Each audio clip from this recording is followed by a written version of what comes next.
Joining me now by phone is DNC political contributor Lynda Tran. She's a Democratic strategist and also founding partner at 270 Strategies. Okay, Lynda, so it starts off, Tom Perez is the new chair. Immediately, he goes to name Ellison as the deputy chair. Do you think this will be enough, Lynda, to heal the division within the Democratic Party?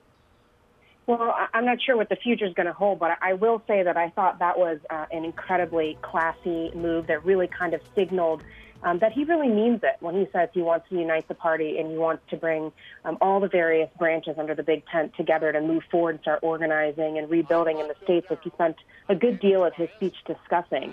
You know, there's no question that after the 2016 race, after a very heated primary season, there's still some, hurt feelings and some intense sentiment from folks in the party who had supported either Hillary Clinton or Bernie Sanders, and it is significant that he made this move, which as far as I know, it's the first time this has ever happened, to have the primary person who had been his competitor now united with him to help lead the party forward. Yeah, and Perez made a point of saying that Ellison conducted himself with class and grace, and then Ellison comes on and says, you've got to give everything you have to support this guy. We don't have the fortune of being divided when we leave this place. But what do you think Perez and Ellison need to do right off the bat? I think that they really need to start thinking about the postmortem of 2016. There have been a number of independent organizations that have commissioned studies. There's been a lot of discussion about, quote unquote, what went wrong and how do we move forward. And so that is typically a role that the party, the national party, ought to take on. I expect that's going to be a big piece of what they're doing.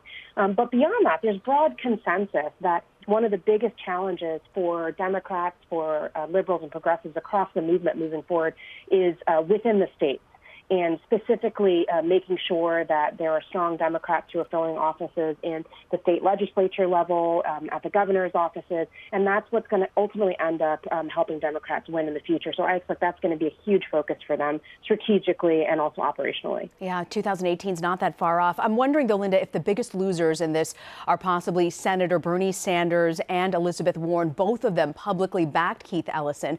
What does this mean for them and the folks who support their movement? I highly doubt that either Senator Sanders or Senator Warren sees this as a loss.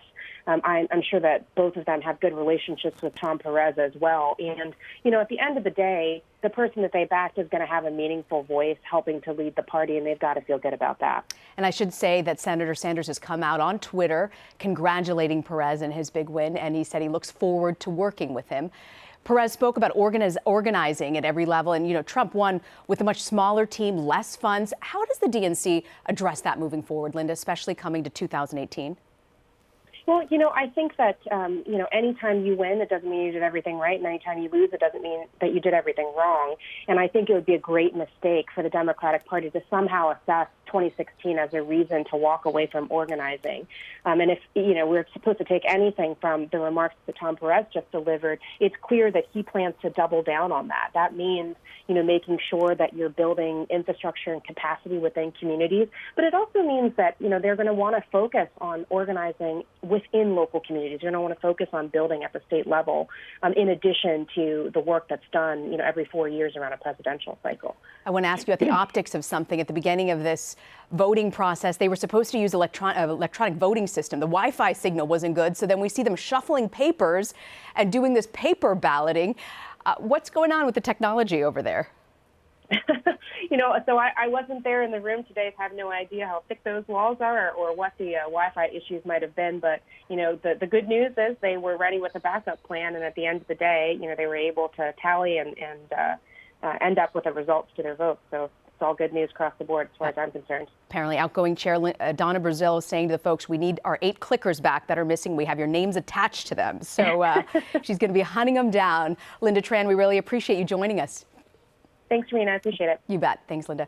Well, we're going to take a quick break. We'll have much more on the DNC chair, the new chair who's been appointed, and also the other news of the day. That's when we come back. You're watching CBSN.